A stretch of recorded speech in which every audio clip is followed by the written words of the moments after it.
We're going to die someday, and we're going to regret this whole conversation. Mm-hmm. You should already regret it. I tried to table it. Welcome to SinCast, presented by Cinemasins.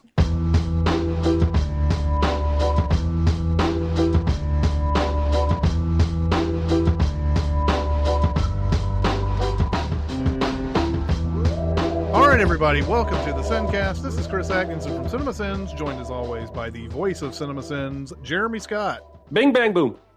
And from Music Video Sins, Barrett Share. Yow! Ooh. Wow, Axl Rose in the studio. And now he's going to have a coughing fit. You guys came correct. That one tickled me in places I didn't realize I had. Makes you wonder how dude does the Krusty the Clown voice without having a coughing fit every 20 seconds. That will back it up. Yeah, so good job with the acknowledgments today, guys. Of when I said your name, you had something new loaded up in the chamber. You came prepared, baby. But today, today, like as we're recording, not as you are listening to this, we released a special video for Bill and Ted's Excellent Adventure on our Patreon. Yeah. And there's a whole Sins video. It's a whole Sins video. One. And there in the number of tiers, I think this is the $10 peepers tier, right? How's the beeping time? What's that? I said and above. $10 peepers and above. Yeah. Right. So like the $25, fuck you. You have to just pay 10. But we came out with that video. We come out with bonus videos like that every month. Not always like a full-fledged Sins video, but we've done 3, right? Aside from the Sin Week. Yeah, I think so. Yeah. There are about now, let's see, 6, 7, 8, 9 videos that you can only see on our member page at Patreon, patreon.com/cinemasins. And they're awesome. They're things like, didn't we do A Few Good Men on Patreon? We did. That was a Sin Week one. Game night. You SinCast listeners know how hard we went at fucking Few Good Men, right? Yeah. So you will enjoy that. You will enjoy Bill and Ted because that movie ain't perfect. You also you get the whole back catalog, right? You can sign up, and it's not just Bill and Ted. You get access to all them shits. That's right. Those a couple of months ago we did Overlord. We also had Game Night, as Jeremy alluded to, the first Pokemon movie that came to the States, I think. Anyway, who knows? Who knows really if that was the first anything Pokemon? But it was out for I think we did that. We had that Sin Week. Battlefield Earth was another one that we had up there. One of the worst movies of all time. Love Actually, one of the biggest casts of all time. Right. Yep. Exactly. Which means it has everybody in it. Yeah. Anything with a great cast, a big cast, Barrett loves it. There's quite a few of those. And then sprinkled in, we have like extra outtakes that we didn't do. We have whole like 5-minute long videos of outtakes that we those are awesome. Sometimes we'll do some of the sins that we cut from another script when we had like 300 or something in a raw script. It just becomes a whole other like everything wrong with after that. Yep. We got a lot of that stuff, and what else do? We have a whole bunch of other stuff we do. It's not even just videos. Well, lower tiers get every video, get all our content early at any tier. There's also monthly bonus audio podcasts from both us and Behind the Sins, where we answer questions that largely come from the Patreon members, and other stuff, dick pics. Right. We eat sushi off of nipples. That's not going to make sense for another hour and a half, but it won't. When you get to the outtakes, it'll make sense. And will it really make sense then? Yeah, no, it really won't. It may not then either, because somebody's going to be like, you didn't put the light soy on it, and then and that won't make sense to them. Yeah, membership starts at $3 a month. It's basically you can get stuff early. You can get personalized stuff from us. Another tier has handwritten notes that we send out to our members at that tier. That is the Living in Sin tier. And trust me, you want to get all of our notes, but especially Jeremy's. They're very entertaining. And you get discounts on merch. You get early access to Sin Week stuff. Hopefully you like us. If you like us, consider signing up for being a member, a Sin Club member at patreon.com/Cinemasins. And we love you. We interact with you. We like to talk to you. We were just talking to a bunch of yous this morning. So if you feel so inclined, do it. Yeah, do it. Do it. All right. So now that we've gotten that out of the way, does anybody have anything that they're really, really angry about? I feel like I'm taking crazy pills! I'm as mad as hell! You've never seen me very upset. There's probably some things have been stewing in you, right, for the past few weeks. Yes, I've got two things that I'm angry about. One just happened to me the last couple of days, and I'm so mad I'm showing my teeth about it. Barrett Jesus. changed his face. I'm seeing veins. Okay. Yeah. I'm going to get takeout a few times during these pandemic times. Yes. Takeout, meaning like drive-through takeout. Drive-through. Right. First of all, put on your fucking masks even in your car when you go through a drive-through, because the droplets are transmitting from you, even in the safety of your own car, to the poor window person, okay? So do that. People aren't doing that. I'm doing that. Anyway, every time I pull in, I swear to God, I was going up to Wendys. God damn, this is making me angry already. I was going up to Wendys, and there's two cars ahead of me. Look at the drive-thru, empty. I'm like, yeah, I can pull in and out there.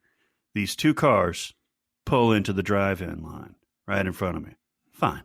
But then let's talk about etiquette in the drive-thru line. You motherfuckers. Right. Look, don't stop your car in the middle of a drive-in or a drive-thru. Okay, there's no reason to stop your car. You think you're saving gas? No, because then you got to take the ignition and it's got to create the spark to get your fucking engine running. People are turning off the ignition when they're in the drive-through. Yes, people are turning it off. Yeah, it's really fucking dumb. And so I have to wait the extra 30 seconds it takes for you to crank up your Volkswagen from 1973. And it's always one of those. And also, if the car in front of you moves ahead 6 inches to better position themselves to the fucking the ordering place, the and then type of thing, you don't have to move that extra 6 inches as well, because I see your brake lights go and I'm like, okay, let's go. And then there's nothing. Okay. So you don't have to do that. You don't have to do that. Then if you are ordering for, this is the last one. Oh boy. If you are ordering for your entire office, go to hell, or your entire family, go to hell. Yeah. Call ahead or go into the goddamn store. I don't want to see a phone hanging out or a Post-it note hanging out of a window going, okay. Oh, and God. now get me number one. Then a number one, you got to figure out your sides. Then you got to figure out your drink. Then you got to figure out your sauce. And then, okay, now give me 3 number 7s. And God, I want to fucking do what Jeremy did to that guy at the beginning, at the front of the parking lot. So you want to break your knee and yell at him, and then honk your horn vociferously and break your knee. Yeah. Listen, I have some things to say about this. I have strong opinions here that are in agreement with you. It gets worse, I think, and compounded with these newfangled McDonald's double drive-thrus, where dickheads want to take a position that is mine. This is the worst. Because you don't understand who ordered first. You have no awareness whatsoever. You just want to go. And I have twice, now it's not been in the pandemic, but I have twice in these drive-thrus almost been given the wrong order because some dim fucking bulb decided to not pay any attention to the world.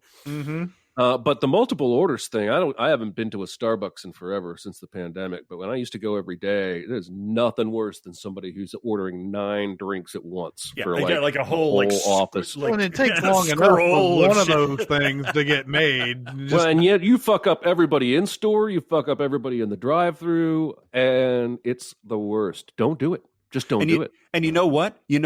This is not unpreventable, people. You ever been through a Chick-fil-A line? Yeah. It's choreographed like the Bolshoi Ballet. Mm-hmm. It's long. It's going to be long, but you're going to get through that shit in no time flat. Faster than some restaurants do 3 cars sometimes. Yes, it's going to be long, but they have people. First of all, they pay as shitty as Chick-fil-A is corporate-wise. They pay their employees well. They are respectful, and they always get things right, and they have people positioned in the right places to move that shit along expediently. They are. So this is not unpreventable. They are, yes, again, to remind everybody that Chick-fil-A does have some shitty people with some shitty ideal. But the thing that they show more than anything is that when you pay people and you have a lot of staff, people will go to your store because guess what? They know that they're going to get their shit and they're going to get it fast. And there's a reason it's the fastest growing chain in the U.S., right? Yeah. It's not just because religious people flock to it. No, it's not the only reason. The food is good. They're very efficient. Everybody's very polite. I've never had a bad experience at a Chick-fil-A. I know. The last time I went to Chick-fil-A, there was like 80% were atheist as fuck that went through this.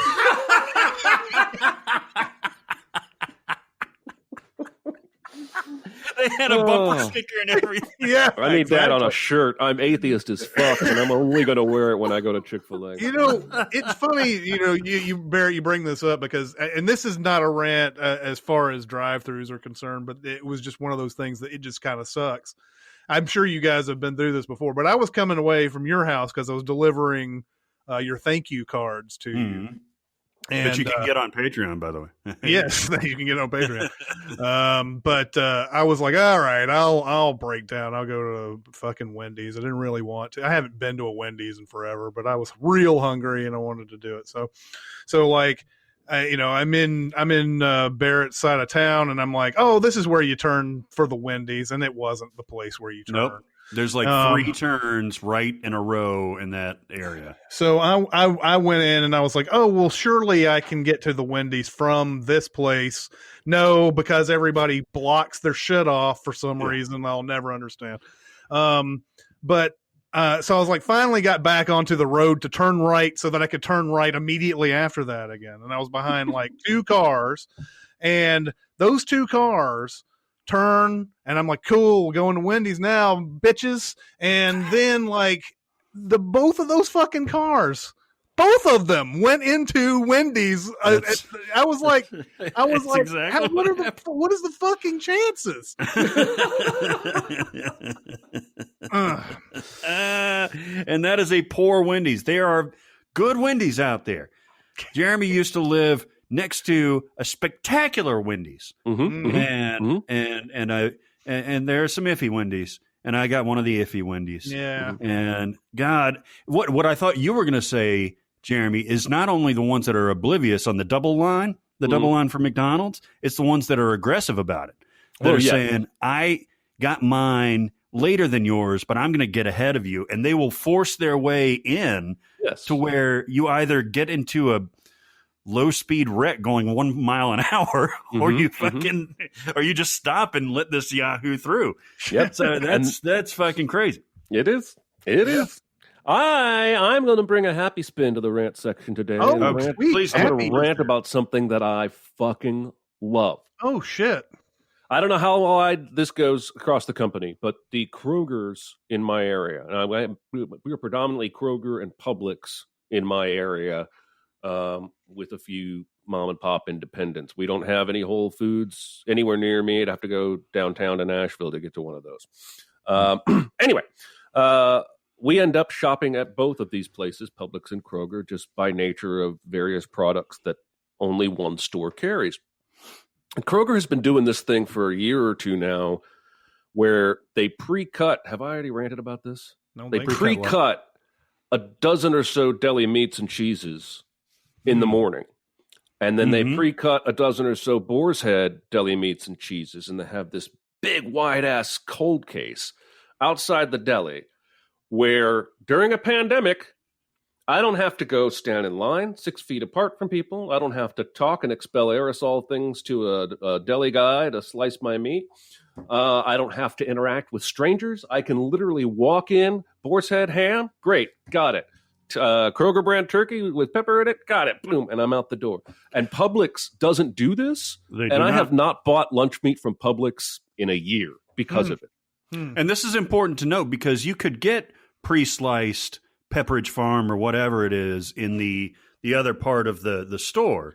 But you that want was pre-sliced weeks ago, yes. With all these preservatives in it. And so this has been mind-blowing. I agree 100% with you, is that you can get the freshly sliced stuff, even if it's on sale, and it's right there. I totally agree. Last time I went grocery shopping, I went to Publix, which is closer to my house, got 99% of what we needed, went to Kroger and got 2 things of deli meat. That's it. Because I'm not gonna spend 10 minutes talking to the deli person and waiting that line. I've never seen a deli counter that didn't have 3 fucking people in line waiting to get some kind of meat sliced. So this has been a godsend for me.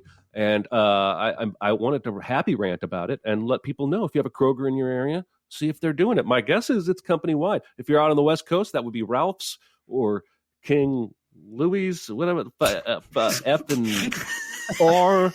They own like a dozen different grocery brands. But it probably is King Louis. Fresh, pre-sliced everyday deli meat is the bomb shiznit. Do it. Yeah. Oh, yeah. Can I ask a question real quick before Chris gets in there? Yes. You've been making a lot of grilled cheeses lately, right? Yes, I have. This may be the wrong time to get into this, but when does a grilled cheese cease to become a grilled cheese? Yeah, and I'm not going to have and this. It becomes this is a sandwich. This is a hot dog sandwich. No, it's not. No, it's not. No, it's. All right. Well, we're going to have to table this. If you grill the sandwich and there's cheese on it, I think you can call it a grilled cheese. No, we've got to table this. If I put onions on there, do I got to call it a grilled onion whomper? If I got to name it something different if I put anything but cheese on there? If you grill a burger patty and you put cheese on it, is that a grilled melt. Cheese? That's a patty melt. That's already got a name. Which sandwich are you trying to define? Hot ham and cheese? It's got a name. Yeah, but people say grilled cheese and they put like fucking mushrooms and meats and stuff like that. That's not grilled cheese. Sounds delicious. It does sound delicious, but it's not a grilled cheese. The Grilled Cheesery, one of the most famous grilled cheese food trucks in the world, makes all kinds of like lamb stew in the middle of a grilled cheese. It's not fucking grilled cheese. It's a lamb sandwich with some cheese on it. And there's cheese in it. And Die Hard is not a Christmas movie. This is not a debate worth having. You are getting worked up. I tried to table it. No, you didn't. you really didn't try very hard. You failed at the tabling. I put bacon in my grilled cheese all the time. It's not a fucking grilled cheese. Then what is it? Do I have to call it a BC? Yeah, bread. That's BCB. Somehow smarter than just calling it a grilled cheese.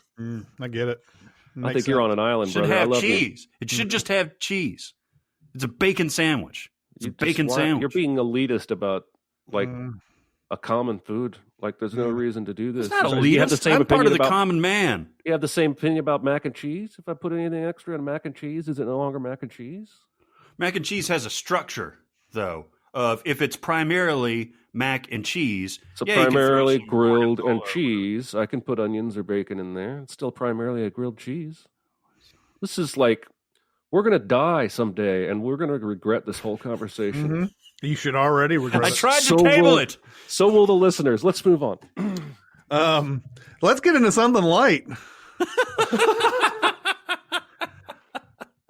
So I think I can safely say that we're a left-leaning podcast, right?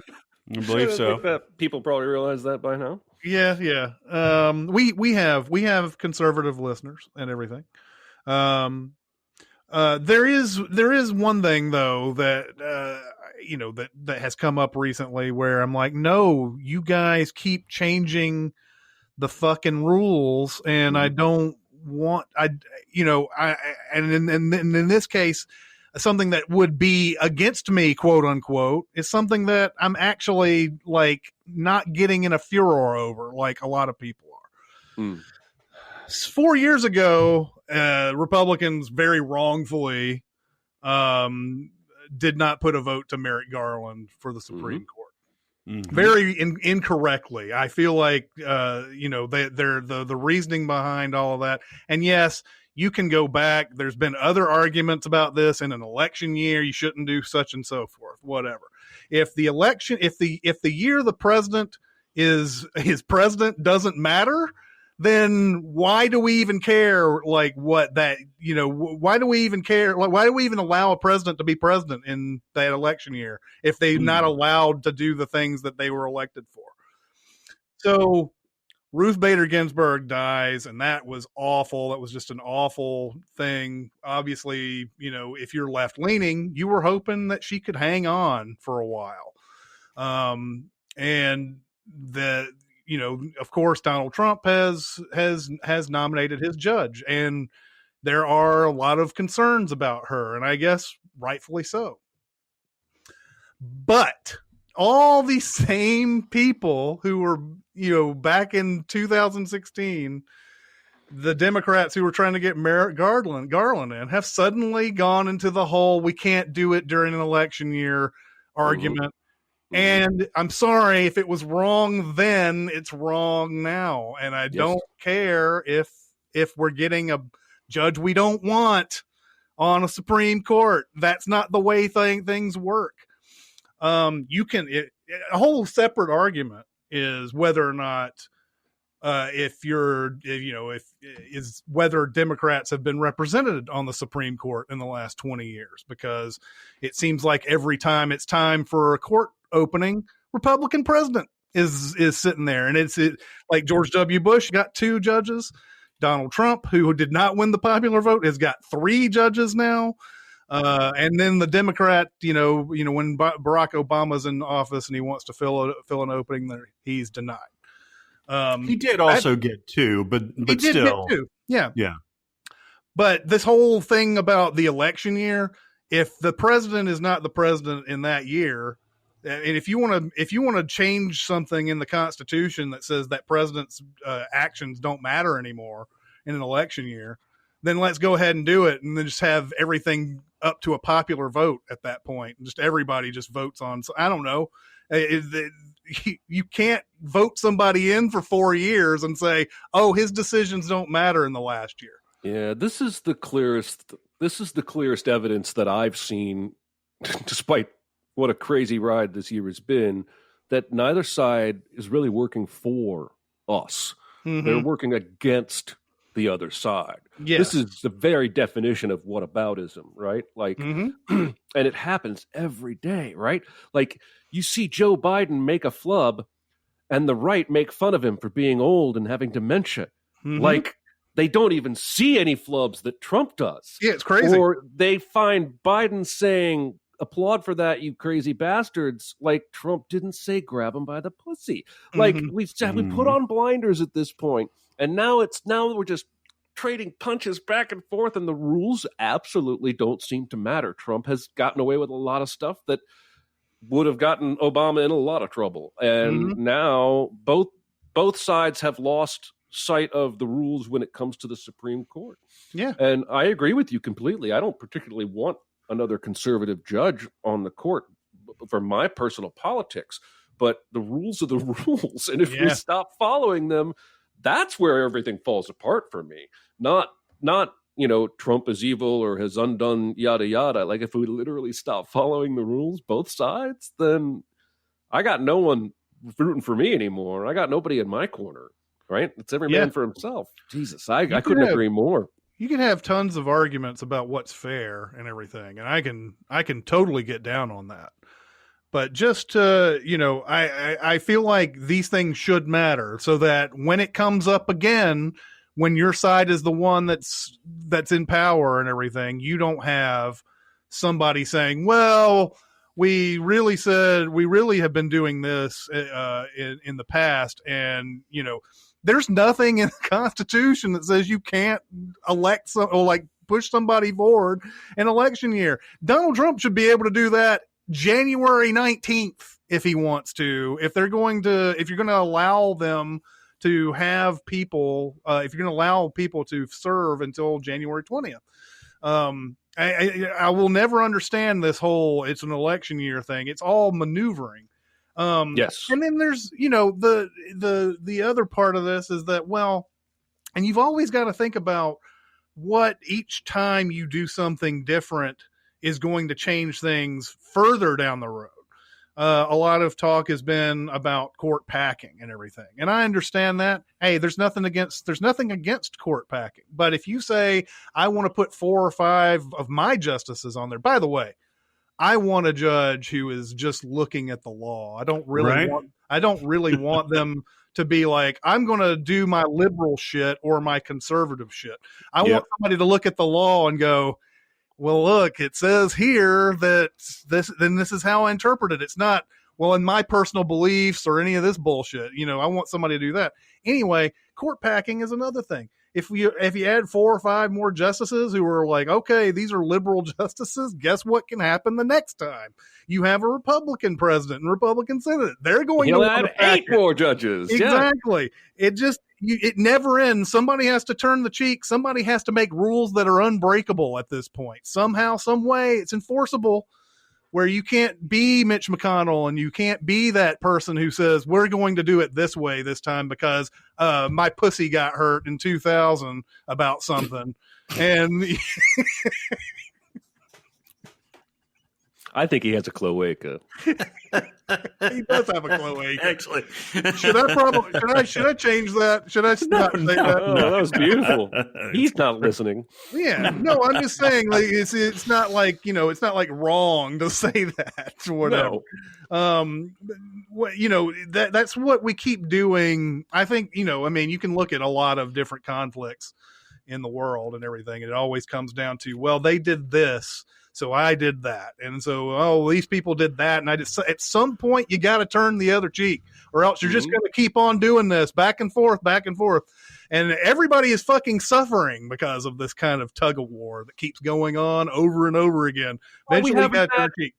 That's why we haven't had any COVID relief stimulus in 4 months. Because of this back and forth. Both sides keep pushing their own agenda with the stimulus. And I'm not saying I don't prefer one side's stimulus package to another's, but they both are trying to be political about it, and we're getting nowhere. And there are people unlike us who are actually going to suffer from that. We're going to be okay for a while, but there are people who don't have jobs, who are getting evicted, who can't afford medicine. And they're not getting anything because we're up there playing politics, and your guy did this, so our guy's going to do this, and your guy has Ukraine ties. Well, your guy has Ukraine ties. Well, you all fucking do. I don't pretend to know what's all in these bills and everything. I know the House of Representatives passed a bill that the Republicans basically said, no, you can't do that. But then when the Republicans want to pass a bill that's apparently less or whatever, everybody says no because we had this other bill that we wanted to pass. And it's like, at some point you got to just say, people are suffering, let's go ahead and do this and not worry about this type of shit, and worry about what it looks like to you politically and everything. You do the right thing. People know what the right thing is, Maybe they don't. Maybe there are people who are just too easily led. That's the majority at this point. Mm-hmm. They're just too easily convinced what their news people tell them, and so maybe there aren't. Maybe we're in the minority now. We don't think for ourselves. But. We absolutely are. We're in the minority. The people that think right is right and fair is fair. It's a Mr. Smith goes to Washington situation, right? Mm-hmm. Where it's like, yeah, we have common sense about this, but politics is politics. And man, you ever talk to these people off the record? I was hearing stories from my uncle went to improbably like this high society, highfalutin thing where it was hosted by a Republican strategist who had retired. Mm-hmm. And he was telling him, like, there's no difference between these parties. There's no ideological differences between these parties. This is on a local level, by the way. Mm-hmm. It's about who has the most money, who can basically get the lobby passed and assuaged and everything like that. And there's no real idea. They all get along off camera. They're not this bickering couple that you see, when they're on the Senate floor or the House floor. It's all a machine. It's all a machine. And Jeremy's right. There is nobody working for him or for us. They're getting points. We're going to see this god awful debate. I'm going to cringe watch this debate tonight. I haven't even made up my mind. Not. I'm not sure. I think I can. And it's going to be a boxing match of scoring. Well, he won that. He won that. Now, I understand you can quantify a debate, but I don't think you can quantify this debate. If you had two competent ideological views, then you could. Mm-hmm. You could at best say that you have one competent ideological view on that. And it's just it means nothing. So you guys are probably right not to watch. It ultimately means nothing. Whatever score is given ultimately means nothing. Both sides are already prepping their "our guy won" takes because unless one of them has a stroke or punches the other, or highly likely both scenarios, or uses the F-bomb or the N-word, then no one's opinion is going to be changed, even though it's probably going to be the most watched debate in history. And even if they do, those things do happen. Oh my God! Can you imagine the spin if either of those guys says the N-word on a debate? The debate's going to be like just eye rolling beyond, like just that kind of like spin would be so eye rolling to hear. I'm expecting it to prove like not ideological, not party, but individual. Neither one of these guys are really in great shape. I don't have much confidence in either one of them. And I think this debate is going to have half or more of America going, we are so fucked. Yeah. Yeah. Even if our guy gets in, this is not. I know good. It's not suddenly we're on the fucking great high road to heaven here. It's interesting because this election is less about the actual candidate and more about like the trickle. I hate to use that word, the trickle down effect of this, whether it's appointing justices or the ability to do this or do that. Less about like the personality of the candidate himself. I think this is an unintended October surprise, this Supreme Court situation. And I think it's going to ultimately decide a lot of people's minds, like the undecided voter. I don't want to be too simplistic, but I think it's going to come down to abortion. And I think there's going to be a lot of undecided people, if they're adamantly pro-life or pro-choice, this is going to push them to vote either Trump or Biden. Yep. But we'll see. Even though it probably doesn't matter, but still. It's how it's going to be spun. That's the thing, though. There are people out there who seriously, legitimately don't know. Mm-hmm. They don't spend a lot of their time thinking about this type of thing. And to them, like anything involving Trump, it's like they go to they're going to their job, they're getting their whatever paycheck, every couple of weeks, and they're just going home and dealing with their family and all that. They don't even think about presidents and any kind of corruption they might be doing. Their life is the exact same as it was 3 or 4 years ago, and it's like whatever, who cares? But but they still vote. And then they're like, I don't know, Trump or Biden. I don't know. And those are those people that are out there that are going to be looking at this debate for the answer, I guess. So, you know what? This has been an interesting discussion. I don't care that we're a movie podcast. I enjoy hearing you guys because you're reasoned. You have the concept of fairness and rightness at your disposal. So you can admit this would be a controversial take. My knee-jerk response was to say, well, the Republicans broke the rules last time, so we should break the rules this time. And Jeremy actually mentioned this a couple of days ago about rules being rules for a reason. And the way you articulated that has made me realize you're right. You're right. Knee-jerk reactions should not inform policy. And that's the opposite of what should inform policy. Rules should inform policy. At some point, one side of this whole thing needs to say, you know what? There are too many people suffering.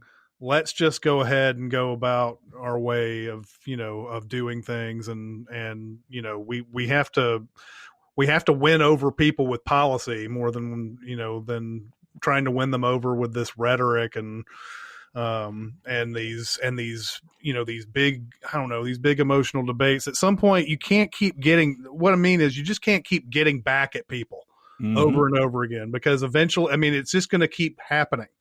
You never end anything. There's never any end to it.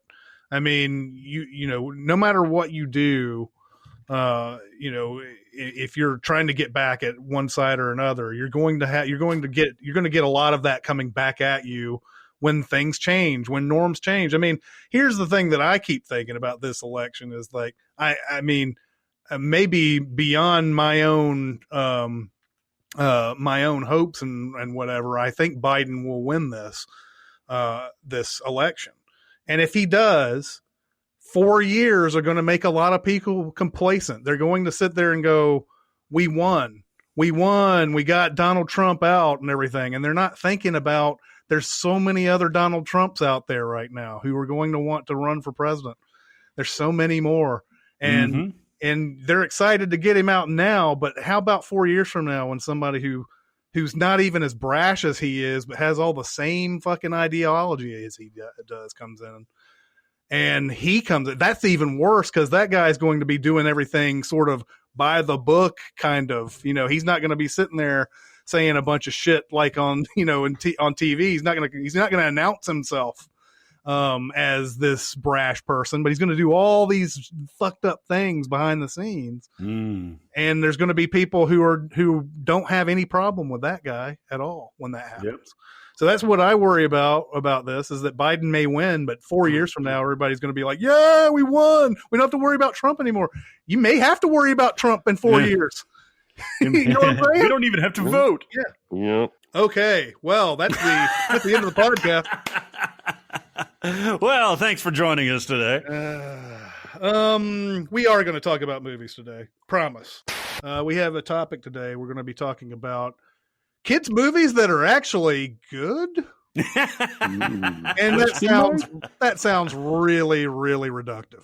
I think what is meant by this is that movies that were made for kids, but not strictly made for kids. Like, seriously, you can make anything as long as it doesn't have like bad language and anything has bright colors and characters that go ah! and all that. And a slow motion shot of someone going no. Yeah, someone going no. You have all that. Kids will love it. You can put a 4-year-old in front of nearly anything, as long and it'll daze and it'll amaze them. But there's some movies that were made for kids that actually have some prestige to them. Some that were made with the idea that, hey, these kids are coming with their parents as well, and their parents, want to be entertained too. It's you don't always want to just leave your 5-year-old in the theater while you go watch Basic Instinct.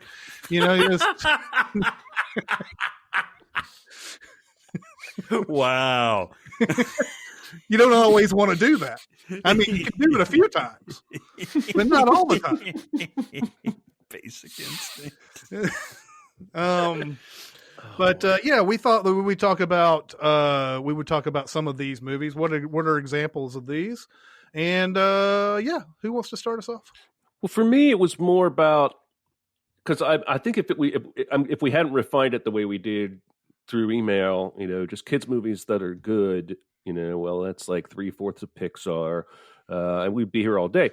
And so we decided to bring 3 to 5 each of our favorite kids movies that feel more elevated than a typical kids movie. That was sort of how I was approaching it. Do we want to go all of mine or one at a time? Let's go one at a time. And this came out, let me just do a little preface here. This came out, an idea I had because we had done a lot of Sins videos on stuff like Chicken Little and Ice Age Meltdown and Rio 2 and robots and stuff like that, where it's just mind-numbing. Angry Birds, things like that. It's just absolutely mind-numbing. And these are successful movies. They make a lot of money, but there's no thought brought into it. I understand they have their place. But then I happened upon Enola Holmes on Netflix. It just came out recently. And I was like, this is gauged for a tween school-aged audience. But man, there's like actual thought put into this. There's actual like chutzpah put into this. And and that makes you feel rewarded. I'm sorry, that was just my little preference, but go ahead, Jeremy. Okay, so the very first thing that came to mind when you sort of proposed this topic is a movie that I feel like I championed before a lot of people did, which is not to say I was the first, but it is now considered an all-time classic by pretty much everyone. I have the poster on my wall, thanks to Barrett. I have the $300 12-inch statue, thanks to my own expenditures. It's the Iron Giant. Yeah. And there is something I think you'll find that flows through a lot of Brad Bird films, and that's this. I think he does two things well: a sense of awe and magic, and a sense of heart. This is the guy that made The Incredibles and Ratatouille and Incredibles 2 and Ghost Protocol, and I think all those movies demonstrate those qualities. But Iron Giant is. I don't know if it's because I lived through some Cold War in the 80s when nuclear war was my genuine biggest fear, that makes this hit home to me. This is a period piece. It's set before I was growing up, but what do you think? It's set in the 60s? In the 50s? I think it's the 50s, yeah. 50s? So I'm not sure what makes it resonate for me, but it seems to resonate for everybody these days. But no one went and saw it in the theater. It came and went and had to get its audience and its acclaim on home video, and it thankfully has. But this was the very first one I thought of. This is in the hands of a lesser director and less talented animators. This would be Happy Feet 2. It would just be a blip, but it has moments of raw, pure joy and magic between that child and that giant robot. And then, of course, the robot, who says 25 words the whole movie, will make you tear up at the end. Yeah, man, Groot. I am Vin. Did you guys hear Vin Diesel's new single? Yes, I did. I've heard a little bit of it. Just making sure. So there's my first one, Iron Giant. Oh, man. What a voice cast, too. Is it Christopher McDonald that plays the the investigator? Yeah, and everything. He was the best '90s bad guy there was, right? Absolutely, got to be. And Jennifer Aniston, him and never mind. Yeah. Oh yeah. Michael Wincott. That's who I was. Michael Wincott. Yeah, Michael Wincott was a good one. And Harry Connick Jr. is really good in this too. He's what did I say? He's the early '90s version of Matthew McConaughey. Matthew McConaughey. Yeah. You get John Mahoney's in here as the general. I mean, Iron Giant came during that time where there was a sort of a discussion amongst the studios as to whether computer animation was the way to go. Toy Story had come out 4 years before this. And they were and Pixar was sort of like just killing it, and a lot of the 2D stuff that was coming out during this period of time. And I think of things like, and I'm not sure if this is these exact years, but I think of things like Anastasia and what else was coming out during this time? Princess and the Frog. Well, Princess and the Frog came out well after that. Oh, that's right. Yeah. Because John Lasseter had taken control of both of the Disney Animation and Pixar, and he said, "Well, there's a market for hand drawn. It's just they're not getting the right stories and everything." But so I remember a lot of these cartoons coming out in the late '90s that were hand drawn that weren't doing well, and it was because they didn't look good. It wasn't because of the animation. It was just because they didn't look like movies you wanted to see. I mean, something about, I think Anastasia's about the Bolshevik Revolution or some shit. Mm-hmm. I don't even. Yeah. I mean, that's a heady thing to try to get your families in to go watch. I kind of like that movie, but I see what you're saying. You know what I mean? Yeah. And so Iron Giant comes out. It comes out in August. It comes up against The Sixth Sense, I believe. Oh wow! Is when that's what happened. Yeah. And it looks like these shitty 2D movies that have been coming out at the time. And I don't know if Brad Bird was, even though I think hardcore Simpsons fans knew who Brad Bird was, that didn't come out as, oh, this is Brad Bird, we got to watch this. Right. At the time. And yeah, you're right, man. It's a movie that you had to discover back in 1999. If you were like a first adopter of that movie, you had to discover it. And it has gotten a big, it's gotten a big following since. But yeah, nobody watched it then. But yeah, this is a really good one, and it's a great example. It's probably one of the best examples that you can come up with, because it's not just geared towards kids during this entire thing. Yep. I sing that little duck and cover jingle to myself probably once a day. I don't know why. Just time to duck and cover. The bombs are coming down. Radiation shower all to the ground. Duck and cover. Duck and cover. Wikipedia says 1957, by the way. Okay. So the first movie that came to my head on this question was A Little Princess. Ooh. I actually thought about that one too. Good call. Came out in 1995. It's Alfonso Cuarón, well before he became a famous director. But all the staples of a great Alfonso Cuarón movie are in this. It got nominated for 2 Oscars. Cinematography is one of them. Really? I believe. Can't remember. Production design may be the other one. But it's funny, you were mentioning the girl from Air Force One plays Harrison Ford's daughter. She's the main girl in Little Princess.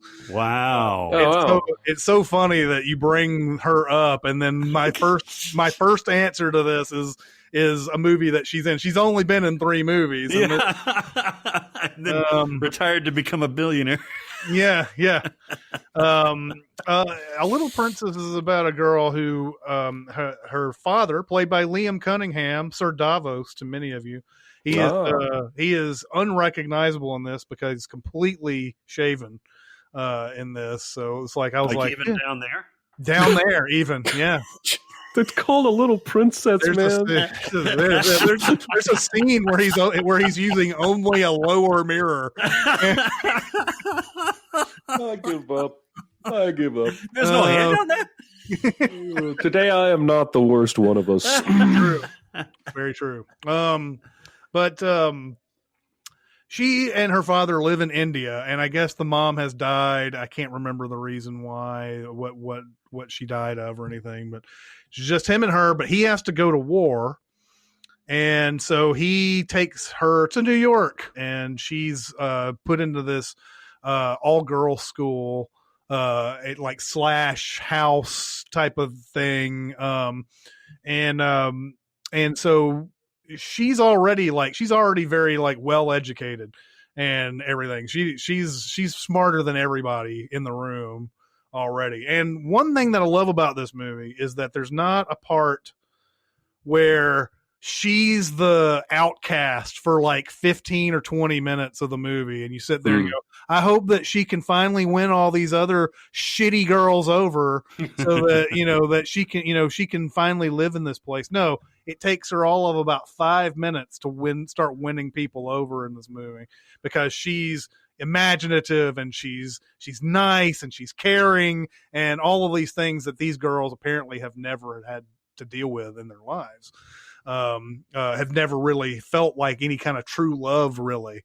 And she's the one that's sort of like gluing everybody together in this. She's really, engaging.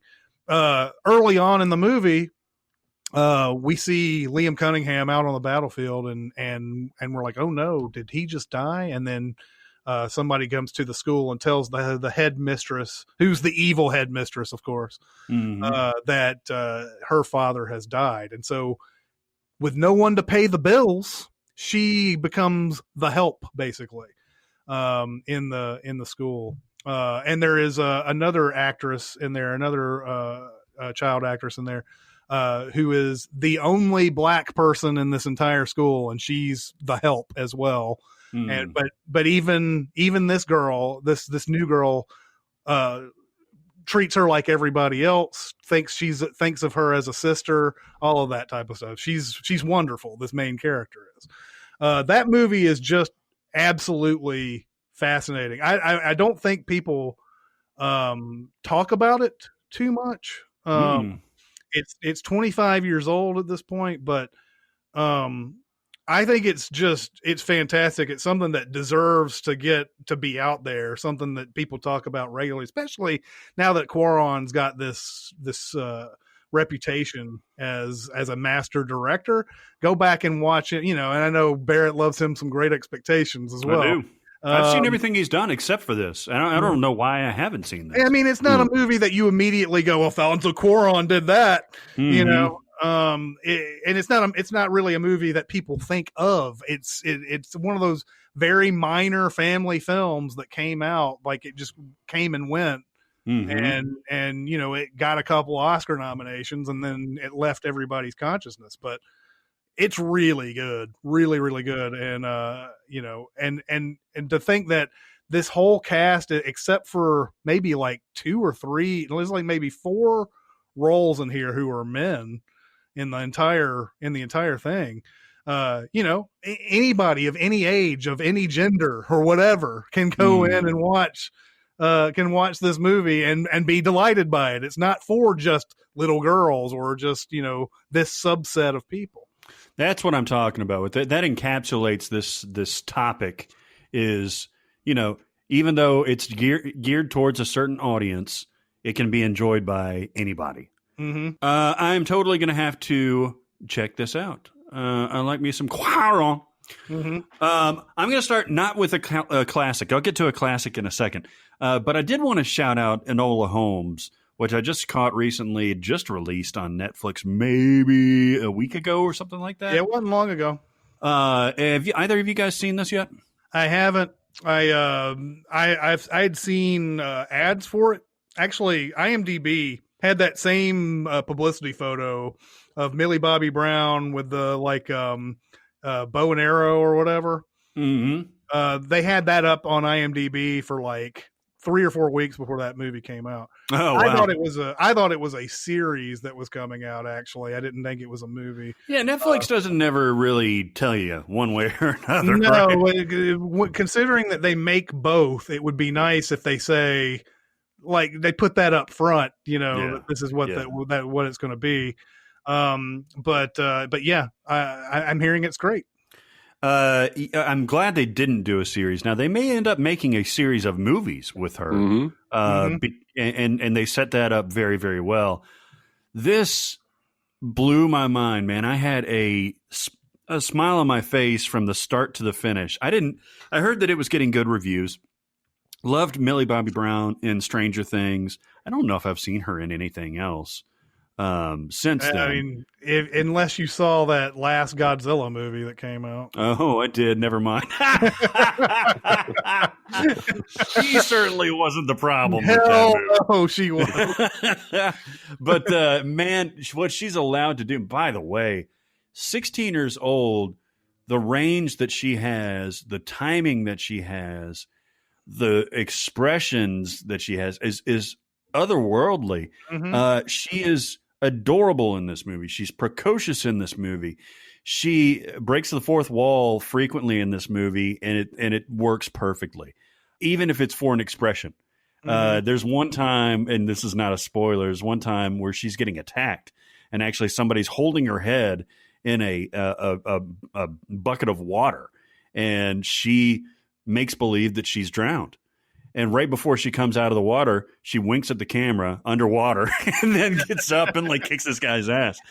But she plays, she plays the youngest Holmes daughter.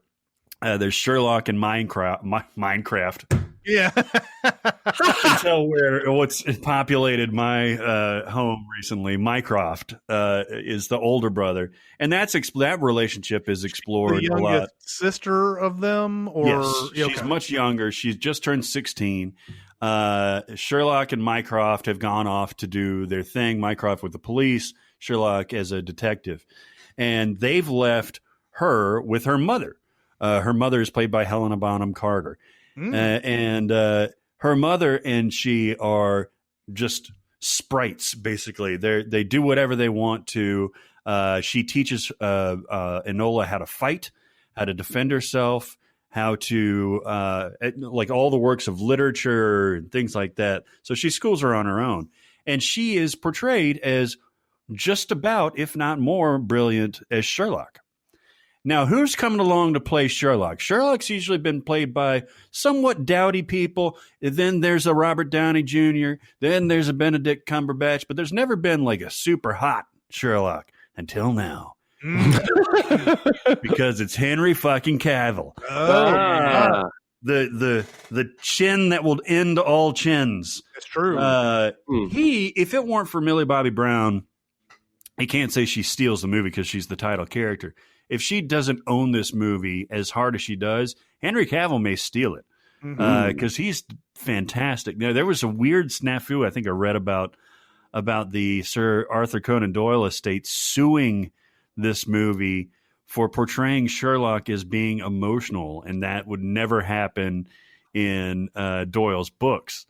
And it's funny because I read that before I watched the movie, and I was like, is he getting emotional? And there's like a couple of moments where he's kind of.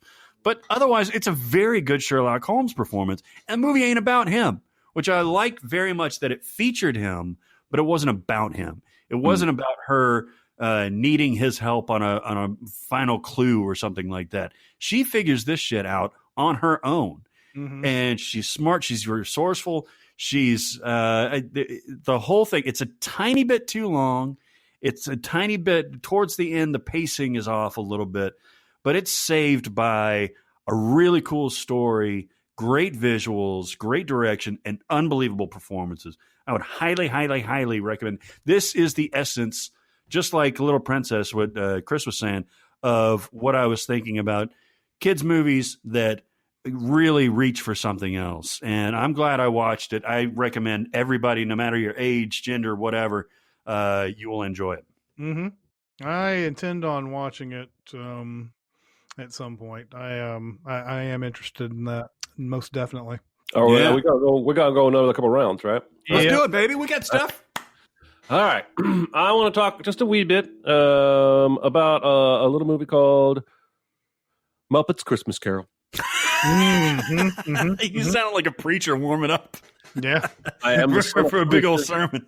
I'm the grandson of a preacher. I got a preacher in me. I always thought I would make a good preacher. All the Muppet movies are fun. Even the bad ones can be fun. The really good ones, the first three classics, the one with Jason Segel is great. They're all fun. Treasure Island is fun. Even the one with Ashanti that was on TV is fun. Something happened with Muppets Christmas Carol.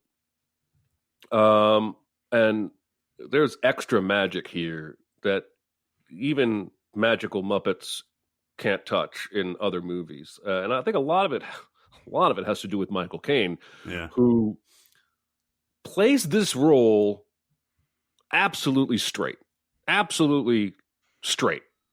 Like, you could put his Ebenezer Scrooge in any non-Muppet adaptation of this story, and he would work perfectly because he acts as though he's playing off humans instead of acting like he's playing off Muppets. Now, Muppets have always had big stars, but like Steve Martin wasn't pretending as though he was playing off of the Muppets or off of actors. He was talking to furry creatures. He was there for fun.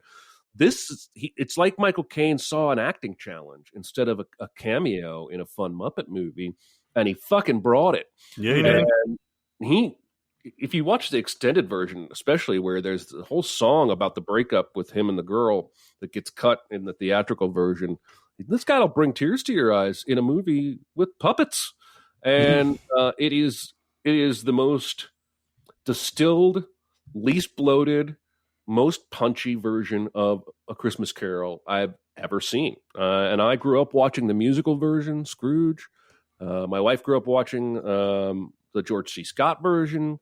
Those are both too long, and those are both not as heartwarming and magical. And every single year, this is my favorite Christmas Carol to watch. I got to give most of the credit to Michael Caine. I can't put my finger on any other reason why it has that extra. You know, you're right, because they're even in the Jim Carrey version or some of the other versions, even though they're longer, it seems like Scrooge turns on a dime. You know, where there's just too sudden of a change. And this is by far the shortest one, I think. And this one seems much more gradual and much more believable that he would make that perspective change, not just by seeing his headstone, but like really, you know, understanding his childhood and all that stuff. I think you're right. I think this is my favorite Christmas Carol too. And we sent it last year, and it was just so much fun. There's little things that you can poke on, but that's another one that I was smiling all the way through. It's so good. Yeah. The idea that he changes on a dime and everything feels like because the story says he does, therefore he does. There's I think there's a lot of times where a filmmaker will forget that there's got to be a gradual change or a believable change to the thing. Just because the book says he changes doesn't mean the book. I haven't read the book in forever, so I don't remember how gradually he changes in that either. But if he does gradually change, then they've been sort of like ignoring that. Filmmakers have been ignoring that with all their different versions of it and everything. I don't know if this movie counts, but it's a movie that we don't get to talk about very often. I don't know if this movie was actually geared towards kids. And Barrett, if I've somehow, I know that we do what we want and all that type of shit, but if this somehow doesn't qualify, I am sorry. I have two others that would, but Searching for Bobby Fischer is the movie that I don't think was geared towards kids. It is PG, which, if people in America, people who are not in America who are listening to this, that means it's basically a family movie. But it's about, it's about this child wunderkind that is amazing at chess. And there's something that his parents see in him early on that they know that they need to get him like some training and maybe he can get into some competitions. And so first he's starting to learn from Lawrence Fishburne, who's the street smart chess guy, who plays in Washington Square. So he's learning from him. And then Joe Mantegna, who's the father in this, is like, no, we have to have some proper chess training. None of that Washington Square shit. And he goes and gets Ben Kingsley, but Ben Kingsley is the dickhead chess master guy.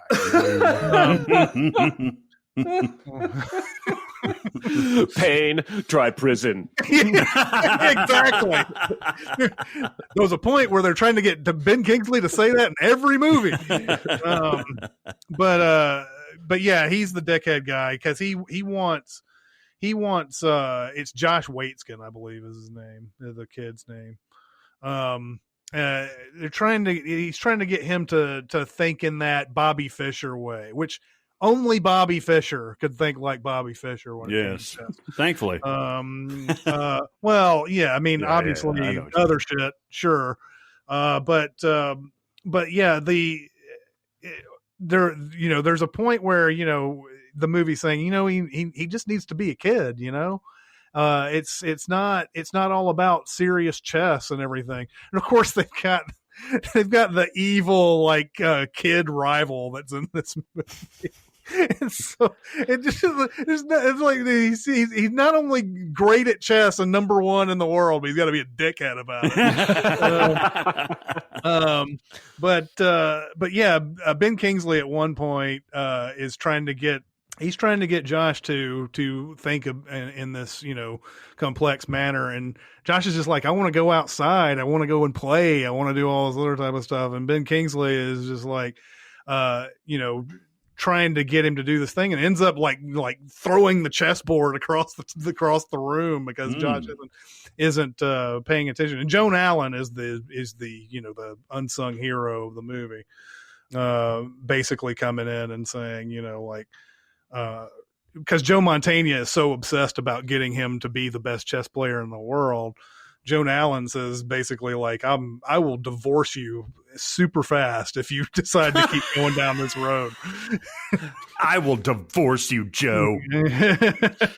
Pain, try divorce. Try divorce, yes. So yeah, Searching for Bobby Fischer is great. We don't get a chance to talk about it. This was a big year for Steven Zaillian, who I believe wrote and directed this movie. He usually is the writer, isn't he? He usually is, and I don't know how many he's directed over the years. Let's see. He's got 5 directing credits. Civil Action, All the Kingsmen, the remake, and he also did some episodes of The Night Of. Oh, excellent. But Steven Zaillian also wrote Schindler's List. That same year. So that was a big year for him. It also had Ben Kingsley in it, of course.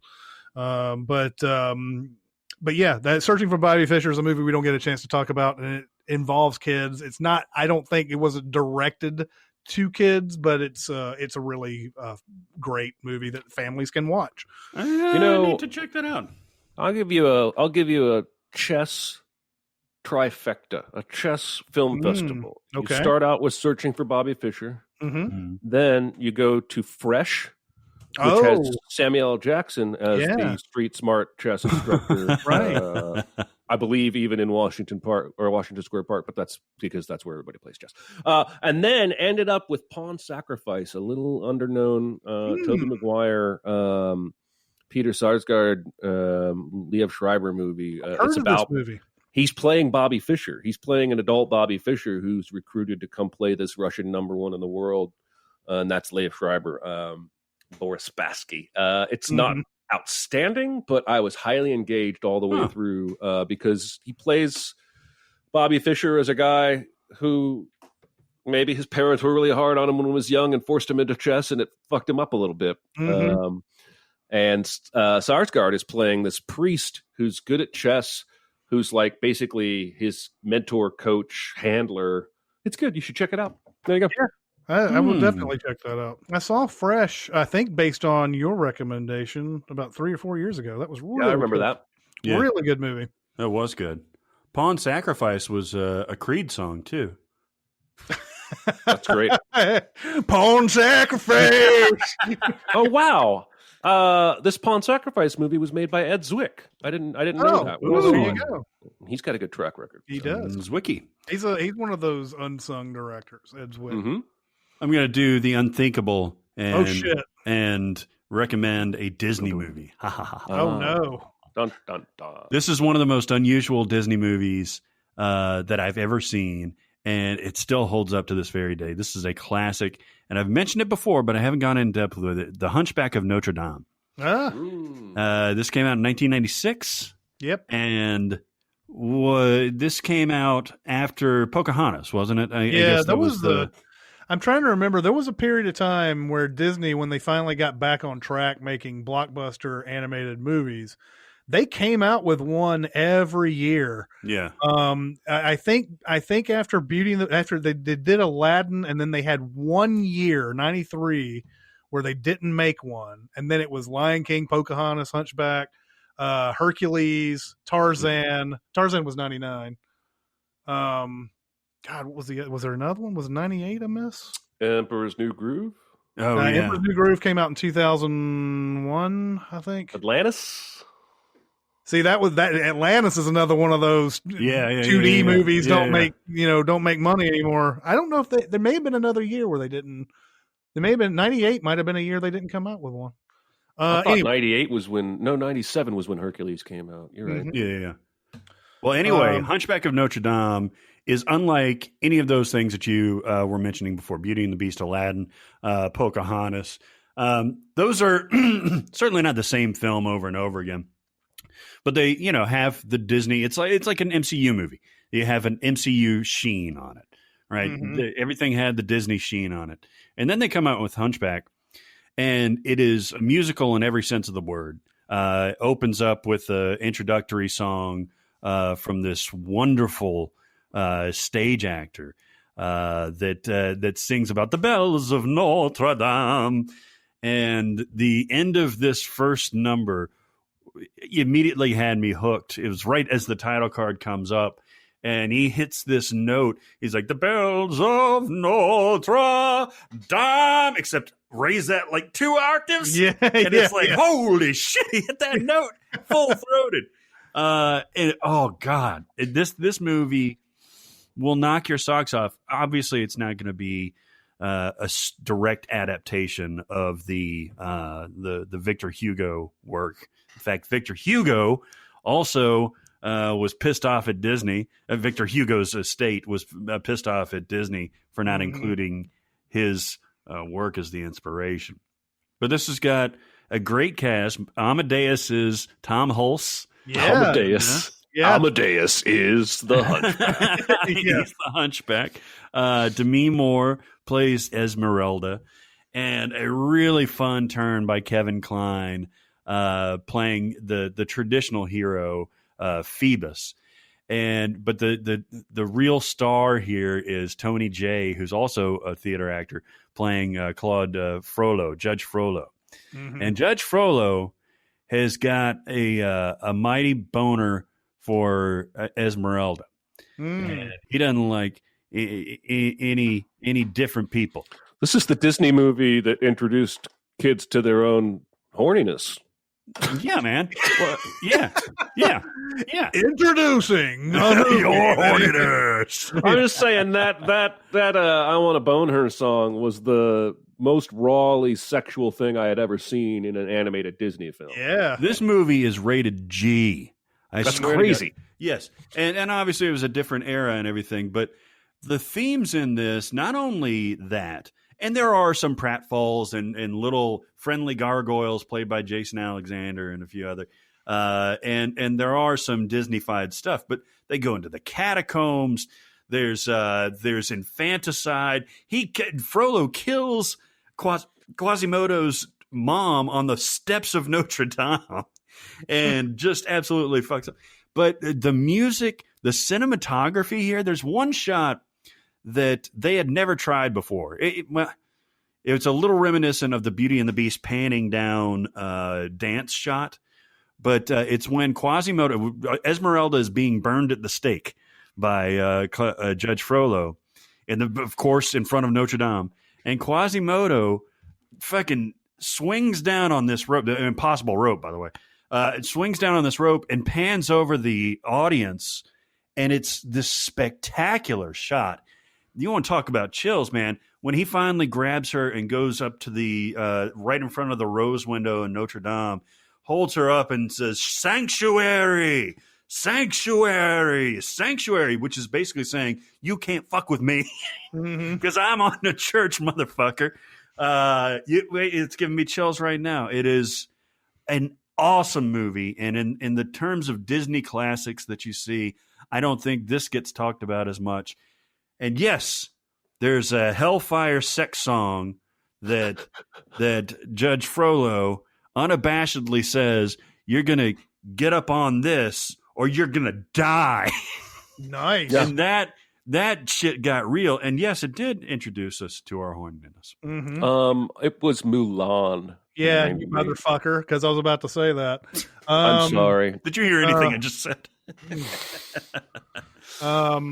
Yeah, so Mulan was 1998, but then after Tarzan, they start like Fantasia 2000 was the next thing. Dinosaur came out. The Emperor's New Groove, like they had they had 3 movies that came out in 2000: Fantasia, Dinosaur, and The Emperor's New Groove. Atlantis came out in 2001, so they had just basically just every good story that they had started going to all the Pixar stuff. It looked like, yeah, I haven't seen Hunchback in forever. I haven't seen it since it came out. You should pull it up on Disney Plus, man. That is a good movie. Animation holds up. Yeah, I assume you do. Animation holds up. Story holds up. Boners hold up. And music holds up. And the animation is so colorful and not like what you saw on those previous and subsequent Disney movies. Mm-hmm. Yeah. So, have you seen it more than once, Jeremy? No, I disliked it on my initial and only viewing, but I will have to give it another shot. You disliked it, huh? Well, it was different. I have the same opinion you do about this movie, about Hercules, that most people give it a pass, and I love it. So I'll have to give it another shot. I didn't like it in the theater when I saw it, and I never went back. Yeah, I think it's good stuff. There was a standard Disney had created with that Little Mermaid to Lion King run that started to go down with Pocahontas, and when you watch Pocahontas, you're like, okay, they've been hitting home runs this whole time.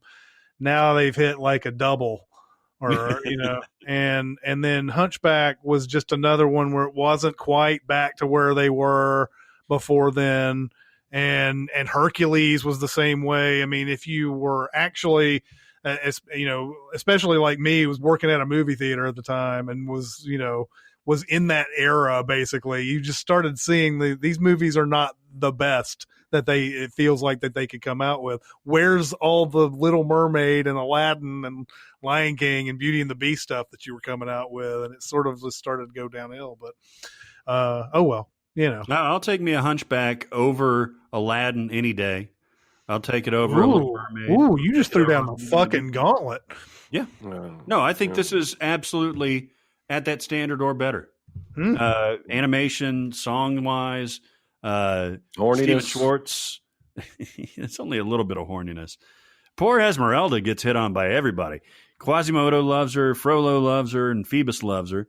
And she finally gets on that Phoebus steed. Jesus, dude. Oh, man. They get married. It's not like they're boning. Just because somebody's married doesn't mean they have sex. It's true. That's true. So I've heard. I stopped right there. I could have kept going for the record. All right, let's go one more round. What do you say? One more round? I'm all right if you guys are. One more time. We need one more. I think we need one more. Okay, so I have a lot to choose from, but I'm going to reach way back into the bag and do Babe.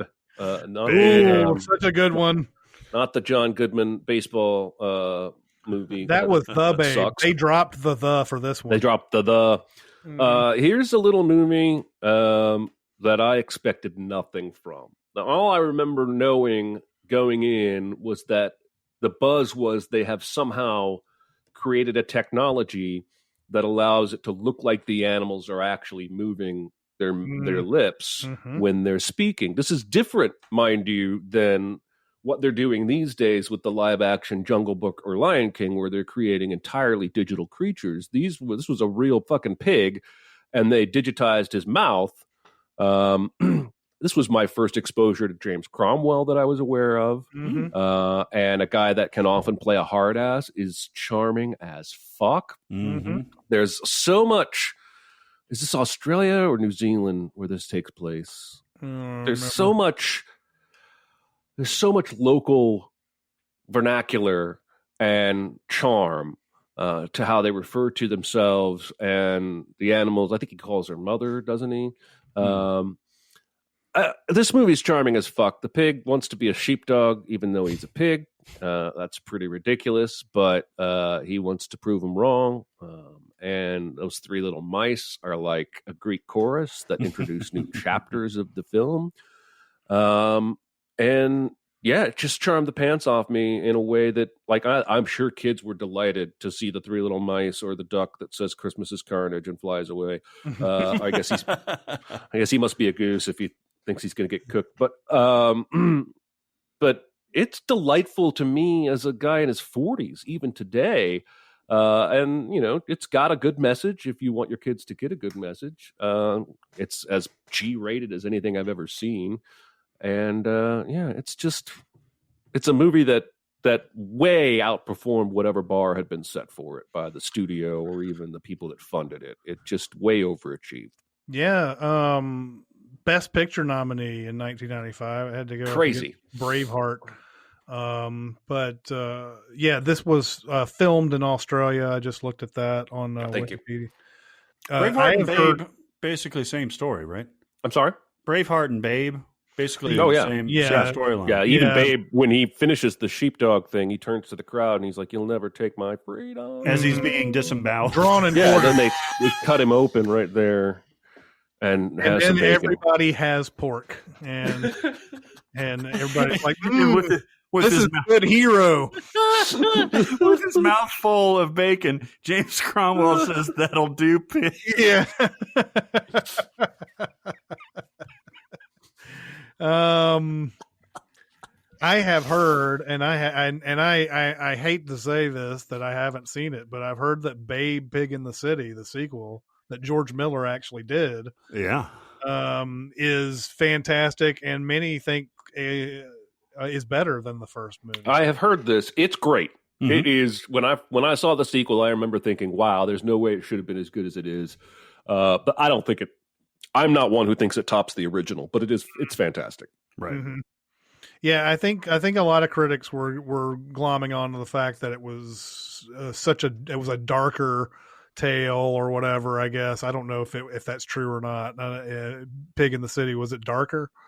He did get molested when he was in the city, and then he mugged a guy. He was on Smack for a little while too. Yeah, he was mainlining PCP, and then he goes down on the duck. He goes down on the duck for change. Really, that's really tough stuff for a sequel to a kid's movie. If you say dark, that's dark. I guess that's kind of dark.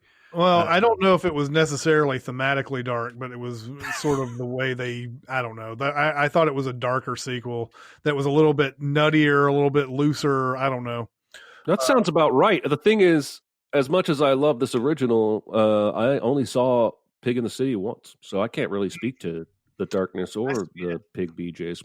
Yeah, the Pig BJs. Yeah, I need to see this, mainly because of the Pig BJs. Yeah, exactly. And it's something that you don't get to see on screen very often. No, they usually cut away. And just when you think they're going to get to the good part, and some wind blows through the curtains, and well, I'll never watch a pig eat a hot dog the same way. No.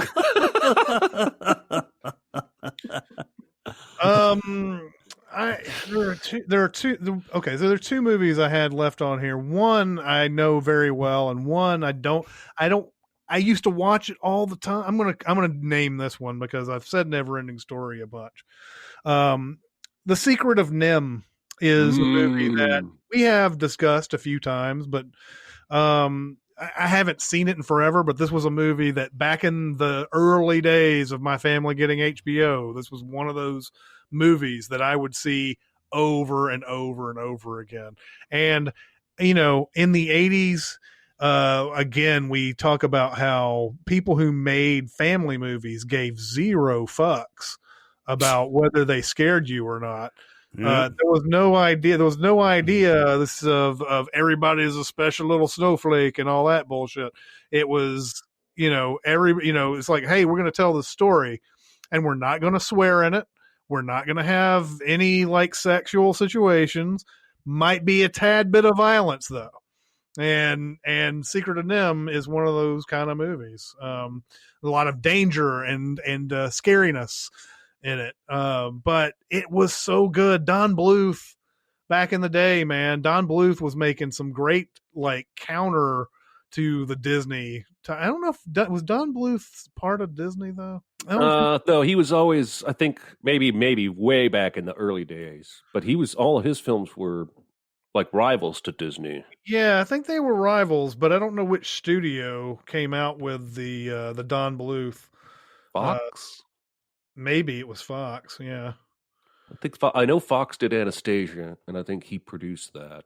Mm-hmm. Look at Secret of NIMH, and it was MGM UA. Oh, all right. Which I think Fox owns and now Disney owns, probably somehow. Secret of NIMH. I can't really go much into detail about it because I haven't seen it in forever, but I remember it's about this. Is it a mouse or a rat? It's a rat. Yeah. And it's a mother of like a lot of children, and she has a sick child, and she needs to save the sick. She's kid. a mouse. Mouse, okay, but she needs to save her kid, and do you guys remember a lot about this movie? Maybe you can help fill in some blanks. Yeah, they're gonna start plowing the field, and like a lot of the human stuff is viewed as very frightening. That's what they sort of get their horror from, like the farm machinery and whatnot. And she asks the rats to help who are nearby because her kid is sick. Right. And it just gets fucking weirder from there. I love this movie, but if you are a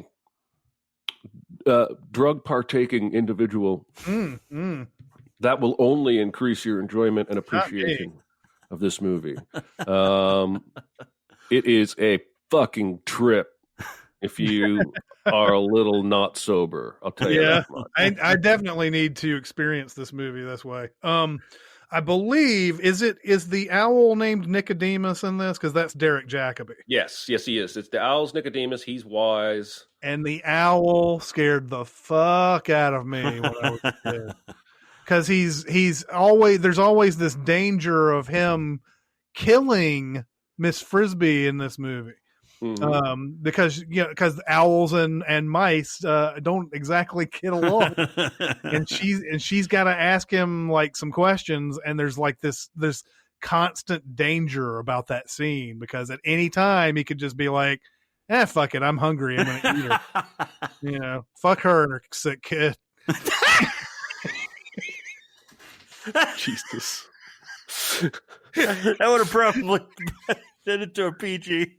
Yeah, exactly. Would have gotten an extra rating point for that one. But I remember that being one of these type of movies, right? Because it's not geared just towards kids. Kids can obviously enjoy it and be frightened the fuck by it, but parents can watch it too and be like, man, this is actually a really good movie. So yeah, that will be my last one for the day. Yeah, nice. Very good. Well, Secret of NIMH. Boy, talk about being not the target audience. I happened upon, also on Netflix, To All the Boys I've Loved Before. I also heard it was good. And I was like, you know what? I'm in the mood for a nice, light comedy. Now, we talked about kids' movies. This is a junior in high school, 16 or so, much like Enola Holmes. But I think this is geared towards a tweener, largely female audience. It's not going above and beyond as far as losing virginity or into any sexual themes or anything like that. It's just crushes. Largene, main lady who spends time with her family, loves her family, has two sisters. Jesus. And her boyfriend too. Yeah, and she's got a John Corbett as her dad, but she is partially Vietnamese, I believe. Mm-hmm. And so she's got like a very strong family core.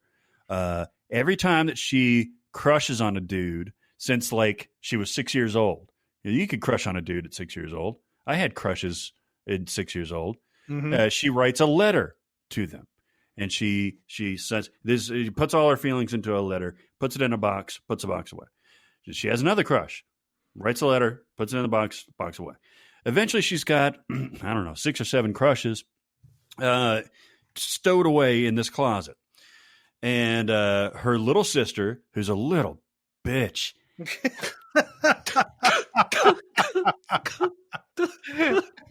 unapologetically mails these fucking letters to these crushes because she's addressed them and everything. Mm-hmm. I'm like, what? And she thinks it's the funniest thing in the world. This is mortifying for Lara Jean. And like the first one, she comes out and she sees him reading the letter and she's like, oh shit. Then there's a complicated love triangle where she really digs on this guy, Josh, who lives next door and still comes over and hangs out with the family. But Josh has been dating her older sister who's just gone off to college. Okay. So she breaks up with him because, you know, you got to get around in college. And then Josh is available, but Lara Jean says, I'm not going to date him because that would just be wrong. He's been up inside my sister. And then so she puts him aside, but she still really likes him. And so she pretends to date Peter to make sure Josh doesn't get in there. Now, I said this is tween humor, so I shouldn't say get up in my sister, but they probably did. I mean, let's be honest. Yeah. So she starts fake dating Peter. They have like a kind of a agreement, and then of course the fake dating leads to a real thing that they like each other. And she eventually gets over Josh and likes Peter. There is one thing that I think is very relevant to today's thing. They go on like a, I don't know, Bible camp or fucking like chorus camp or something like that. And they get in a hot tub, her and Peter, and they kiss for the first time. Very chaste. They kiss for the first time. But somebody is filming it with their phone, and it looks like it may have been like an actual sexual act. And, of course, they post it for everyone to see. So this poor girl is subjected to ridicule, slut-shaming for something that she didn't even do. And I can't imagine how often this shit happens to today's youths. And I'm being actually serious now. This has got to be like a fucking epidemic. Mm-hmm. It was bad when we were in school. Now that everybody has camera phones, it's just crazy. But she has this very unique brand of humor, self-deprecating humor. That it's Lana Condor is the main character, and she's fantastic. I would recommend any person see this movie. They did do a second one that I haven't seen. I'm not really interested in exploring it more, but this movie is really, really good. To all the boys I've loved before. This was a thing that came on Netflix that I thought was when I started watching it, because everybody, I think this was trending on Twitter at one point. And I was like, oh, well, that's something that I might get into. And I thought it was a TV series. So I started watching. This is the thing, right? Netflix doesn't really tell you. So I was like, I'll watch one episode of this and see if I like it. And then it was like, oh, it's an hour and 39 minutes. Oh, it's a movie. Oh, well, I'm not ready for that. And so I've never got around to watching the whole thing. So I watched maybe 5 minutes of it. Well, I think you would be rewarded. This is a very Jeremy movie. I think you would dig it. It's got a really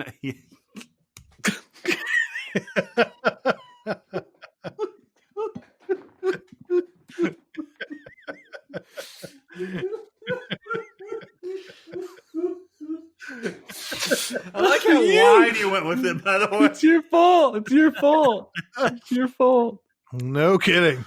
I think you would enjoy it. The longest episode we've ever made.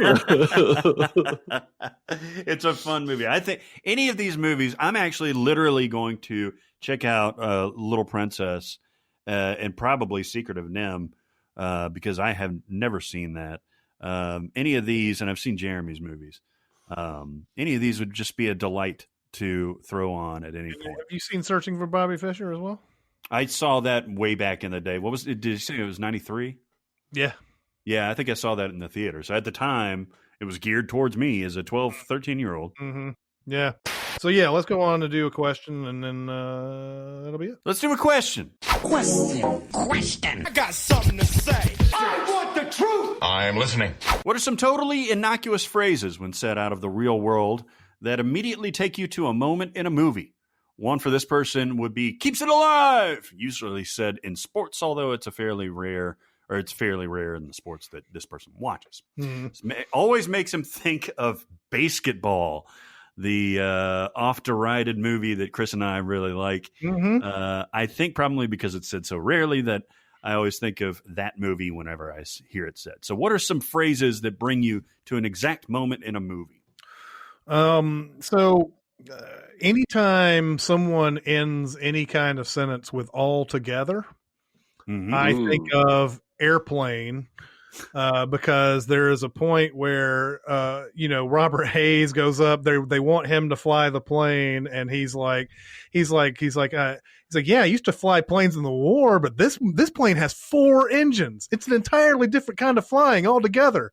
And Leslie Nielsen and the other flight attendant are like sitting there, they're looking at him, and at the same time they go, "It's an entirely different kind of flying."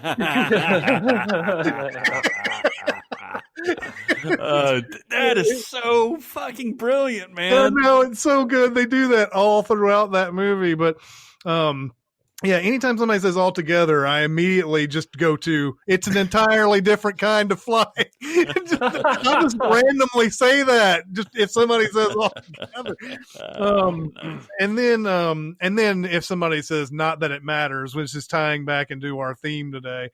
Anybody says "not that it matters," I think of the turtle in the Never-Ending Story who has the sneezing problem and is always like, "not that it matters."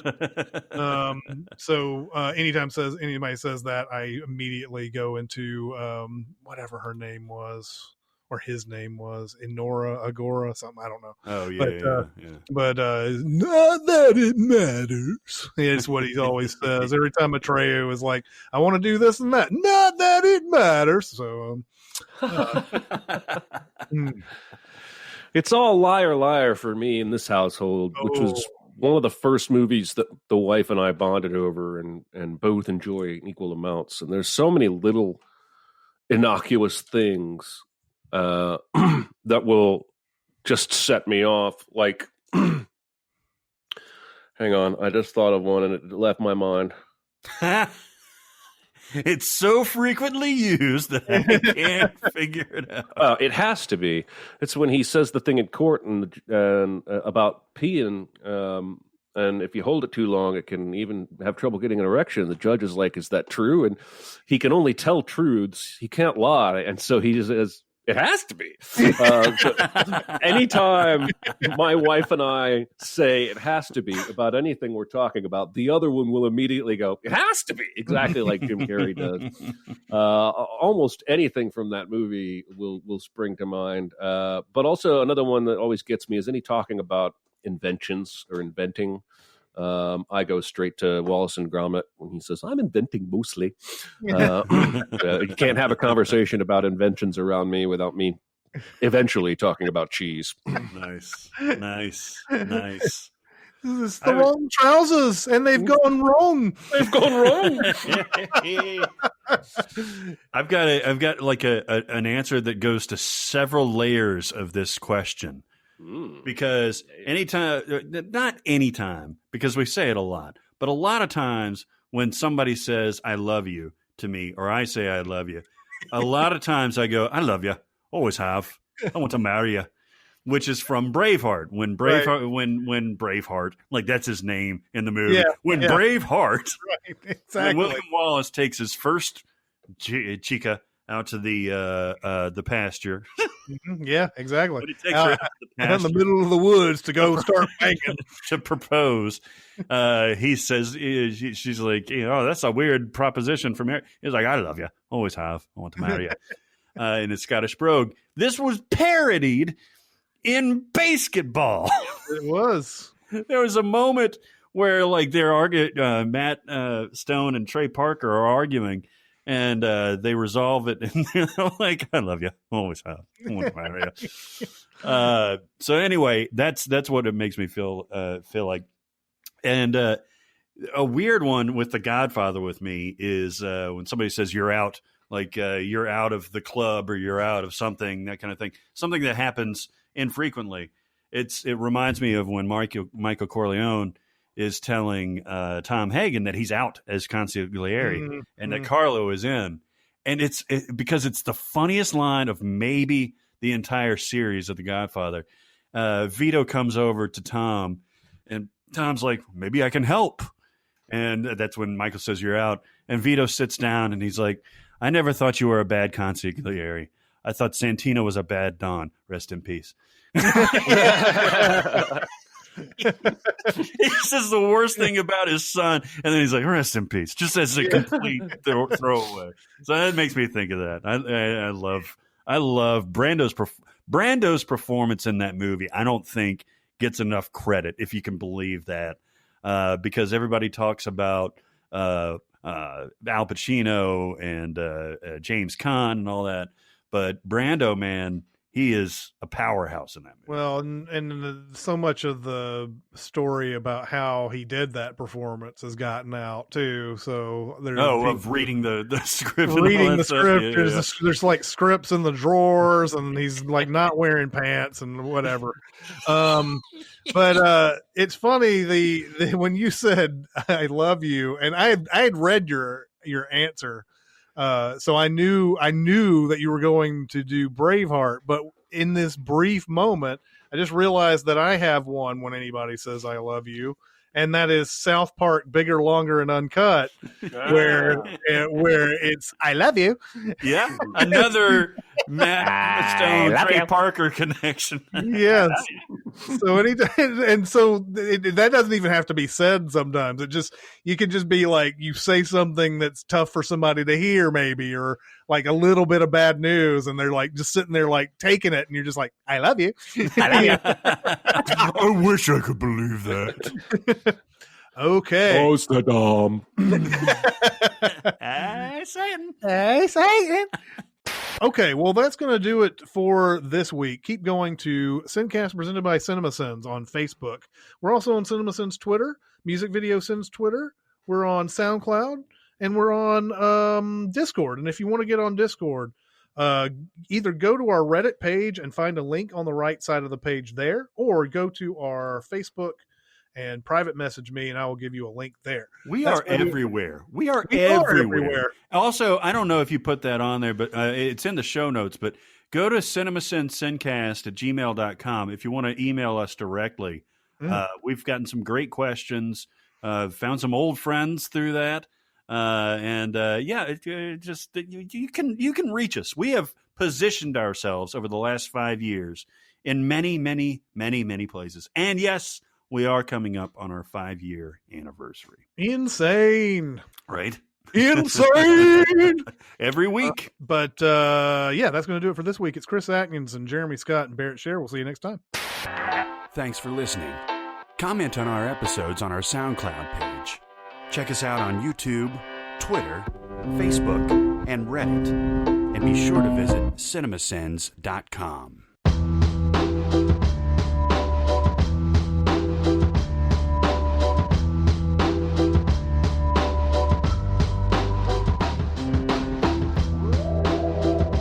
What did we decide that it's just NASA astronauts that call it that, or NASA personnel that call it that? I don't think we decided anything, but it seems like they're the only ones that ever use that. That's what I heard was that was just through people on like Discord, I think.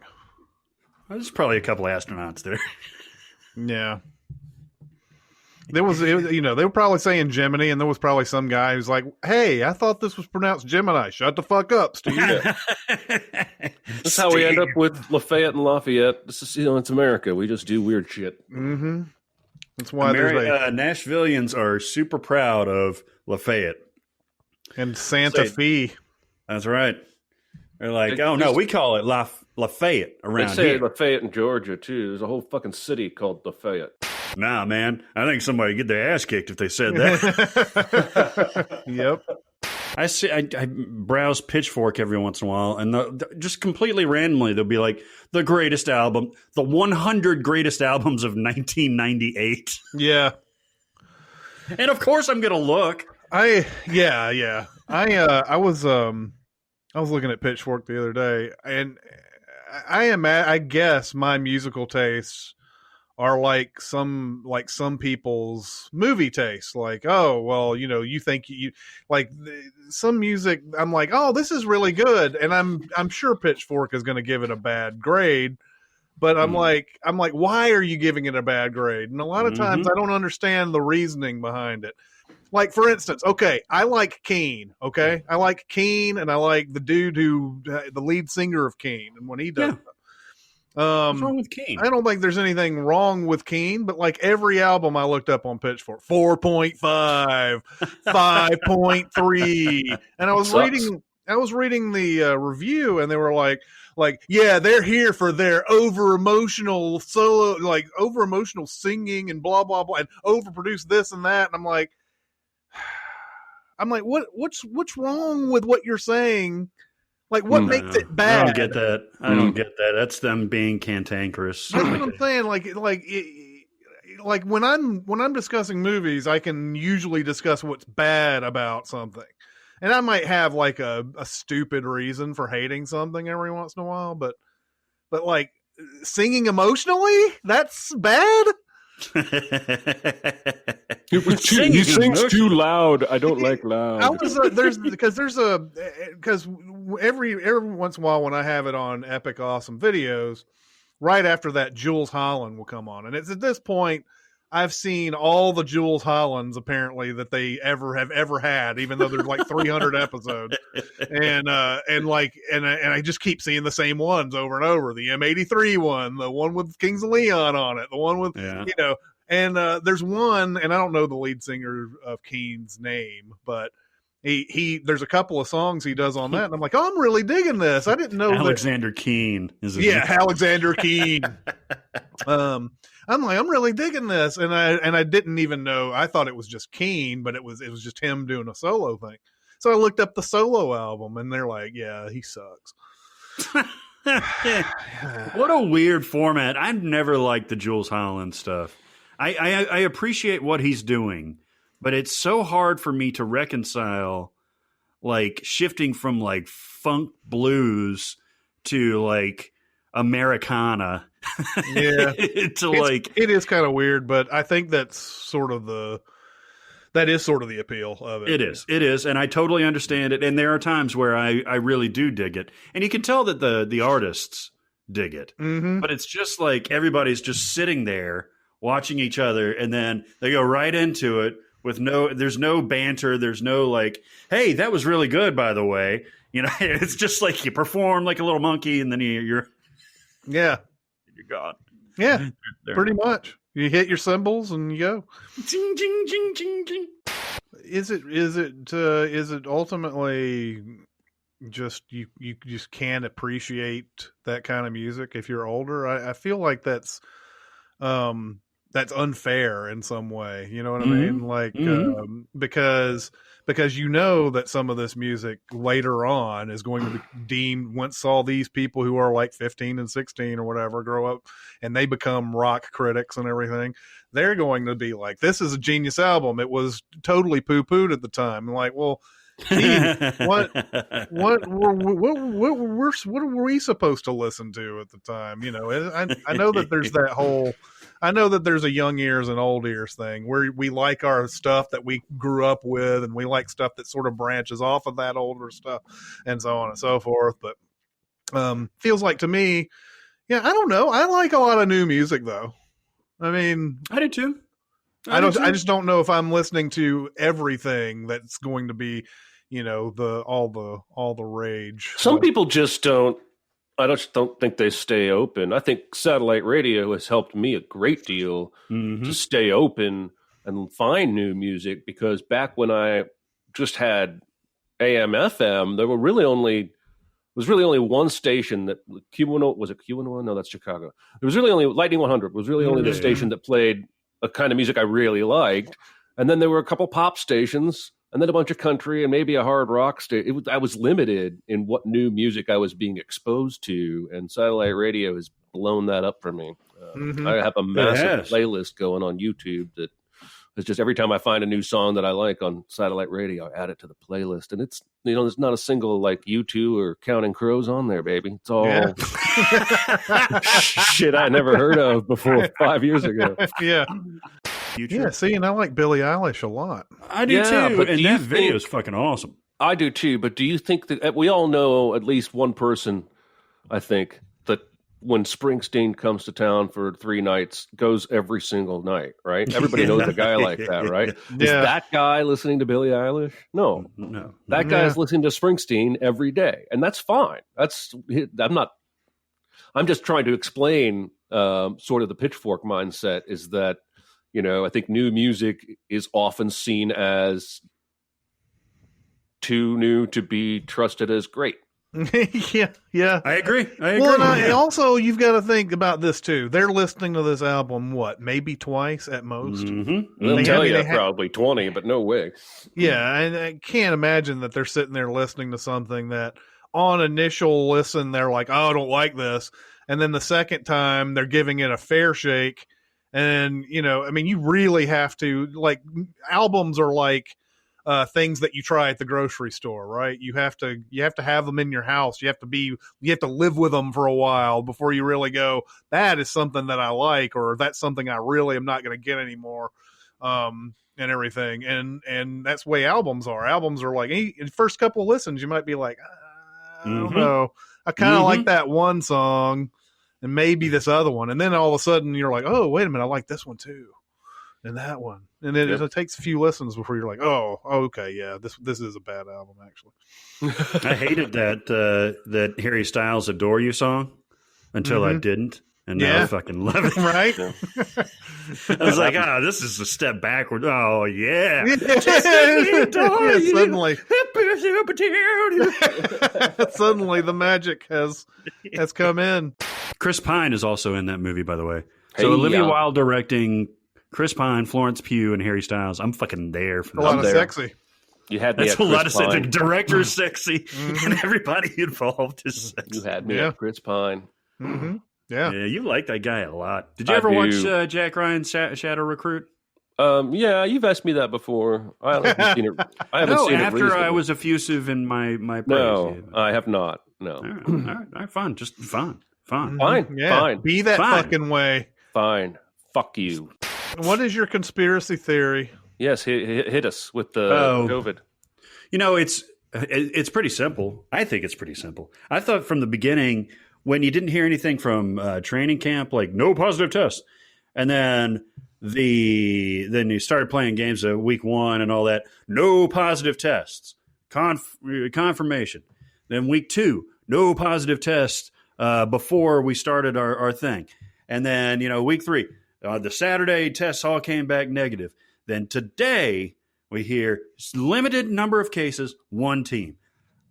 My theory is that they've been sitting on data. They've been falsifying data on COVID tests because it's almost impossible for them to do this. They wanted to open the season, and they didn't really. It would have been billions of dollars they would have lost. They wanted to open the season. They control the data, and they just didn't let it out. There's got to be positive tests. There has to be positive tests. There was that one time where they had a bunch of positive tests for like the Jets, I think. And then it came out and they're like, oh no, those were false positives. Those were false positives. This reeks to me of a conspiracy. And what how this fits into it is that you take a smaller market team. They have a small outbreak, less than double figures. Right. And it's only small. And then you can say, oh, well, there was a tiny blip, but we've contained it. And now everything is back to, because if they went the whole season with no tests, no one would believe it. But if you can control little blips and maybe they'll lose a couple of games and everything, then you can have a fuller season. You can get all the way through the playoffs. See, I thought you were going to come in NBA or MLB is doing. I thought you were going to come heavy with like, the government flat out paid the NFL and NFLPA to play and they took the money, and that's why they're playing. And now I'm not ruling that out, honestly, because they're so connected. I mean, these owners are the wealthiest people in the world. 18 of them are Trump donors, from what I read. I would not call you crazy if you said that to my conspiracy. I am, you know me, I'm not a huge conspiracy theorist, but like this just is so fishy to me that it's impossible. It's impossible. But it's fishy to me because it's fishy to me that all 4 major sports came back and played. Right. Right? Yes. Like there wasn't one of them.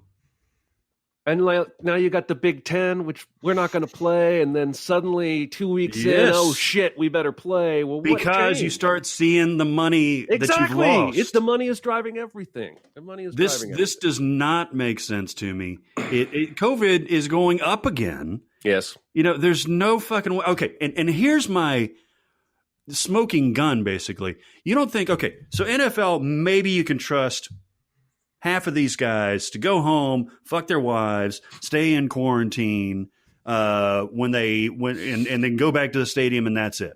Go to the grocery store, have a mask on. Is Adam These Jones still college athletes? Do you think Kansas State, when they beat fucking Oklahoma, or Mississippi State when they beat LSU, you don't think those motherfuckers went out and partied their face off? I don't even think they have to have a victory to go out and party their face off. They're college they're fucking students. college students. Yeah, so the fact that, you know, there's only little pockets in college football is a whole other story. But I think with the NFL, they've kept this under wraps so hard. I bet you there's handlers for each individual player, and this is costing a lot of money, that make sure there's no photos taken of these guys when they go out to their strip clubs, to their all-you-can-eat buffets, where you can eat sushi off of somebody's nipple and shit like that. Ooh, those are my favorite. Right? Yeah. I love exactly. nipple sushi. Yeah, no kidding. Sometimes you get a trace of milk, but that's all right. I don't And actually that's think, where for the I record, think- they let you eat it directly off her nipple. Oh, I don't even you think just gotta the pay nipple- more. I did it all wrong then. Yeah, I don't you think gotta- the nipple even. I mean, I've never been, but I think you just like you use the wooden sticks and you pick it up off the stomach. Right? No, you have to pay more, man. That's the reason why there's no it's nipples. It's a free market, man. It's like a body shot. Like you take the uni out of the out of the belly button and you just slurp that shit up. I'm just saying, if you're eating sushi directly off of a nipple, this is beyond a strip club. This is like a porn shoot, and certainly not a fine sushi restaurant. I would not trust the quality of this food. I mean, you are conflating eating sushi off of someone's nipple with a sexual act. So Yeah, she's just the service My mistake. platter. My She's just the she knows her role, all right? She knows her nipples are devices She knows by her which sushi to roll. get you. I'm pretty sure there's like a set of rules, and it's like don't eat anything off the nipple. The probably nipple is violates not health food. codes. It depends on what kind of place you go Hey, to. if the health inspector comes in and you're eating sushi off of a stripper's nipples, that probably knocks you get down about 5 points. You'd look I like think so. You'd look It's like like a Jules and 6.5. Vincent from the Bonnie situation, where you're like you're holding the sushi above the nipple. I thought from the very beginning of the season, when they said no positive tests, no positive. These are thousands and thousands of people. By the way, these guys are high risk, like seekers, right? They play football because they like high risk contact and shit like that. High reward, lots of money.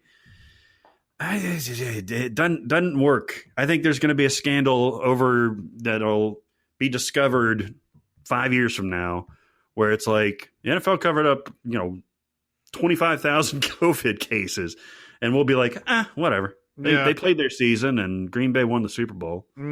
Yeah. Hey, I saw Lucy Hale dyed her did you? hair red. Yeah. All right. I saw an article and I clicked through, and it was her hairstylist that posted it, and it was just a lovely little post about, and she looks good with any hair color. Also, thanks for COVID testing with me before the session. And I'm like, if you're Lucy Hale, who's lovely, can you just go to CVS and buy a celebrity COVID test to get your hair done? Like, or do you Well, that's what call I'm a saying. Service? Or how does this work? I don't know. These NFL players are getting tested, and the NBA players are getting tested daily. Multiple times sometimes. Multiple times. Why can't I go out and just get a free goddamn fucking test? Yeah. And just every day show if I do or do not have it. We've started the rant portion of the podcast. God damn. Yeah, this is something I heard early on is that, rich people can pretty much just get it. Just get whatever they want. I saw, who's that girl that used to date Wilder Valderrama? Demi Lovato. I saw Demi Lovato. Like, that could be 500 women, really. Yes, it could. She tweeted out like 6 months before Rocket Man came out. Got a chance to see a screener of the Rocket Man movie, and I thought it was fantastic. And I almost tweeted out, "What the fuck, man? If you're famous, can you just call the studio and go, 'Can I see this movie 6 months early?'" And they say yes. Like, I want to be famous just for that privilege. You know what she's got? She's got a security guy that's saying, "You're famous now. You got to get screeners. Yeah, you get screeners for your movies. You can't go out to a movie theater. You're famous. I need you to take your phone through your house and give me the square footage and all that shit. Spend a lot of time in your bathroom. Yeah, spend a lot of time in the bathroom. I want you to go through through your wife's dresser drawer and go through the routine of taking a shower, so I can see exactly where you're vulnerable. Exactly what will be happening when you take a shower. Do you guys think this is a feasible conspiracy theory? By the way, Sure. Right, so it's not too. I mean, we're gonna have to see more like stuff come out before it. It's got to be more than this incident. It's not as though the league didn't, a couple years ago settle a very high profile collusion case. A collusion case and a concussion case. Yeah. You got the Kaepernick thing, and then you've got this. So they don't have the best track record. She's tiny, man. You would dwarf her. I would. You'd have to just look straight down. Jesus, man. Just be like, hey, tall people don't have to only date tall people. That's heightism. But he likes tall women. I do, but I'm not exclusive. Just do the Gattaca surgery and make her legs longer. The Gattaca surgery. Yeah, sure. Hey, baby, we've been dating for a few months. I got an idea. I want to run. I know a place downtown. They do the Gattaca surgery. God, that could be the answer to the fucking question from later on. Let's do the Gattaca surgery. What's the problem with this? Come on, Dollface, go to do the Gattaca surgery. I used to be 5'11", then I got Gattaca. Now I'm 6'3". Now I can have intercourse standing. Oh, we have fun.